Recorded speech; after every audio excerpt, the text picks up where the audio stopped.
হরে কৃষ্ণা।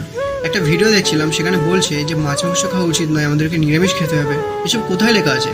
এসব তো মানুষই তৈরি করেছে। আর এই সেম প্রশ্ন অনেকে আমাকে জিজ্ঞাসা করে। হয়তো বা আপনার মনে এটা ঘুরছে যে হ্যাঁ ঠিকই তো, এসব কোথায় লেখা আছে যে মাছ মাংস খাওয়া যাবে না, পেঁয়াজ রসুন খাওয়া যাবে না। আর এই সেম প্রশ্ন আপনার কাছেও আমার, যে এসবও বা কোথায় লেখা আছে যে মাছ মাংস খাওয়া যাবে, তাতে কোনো সমস্যা নেই। এসবও তো মানুষই তৈরি করেছে, তাই না?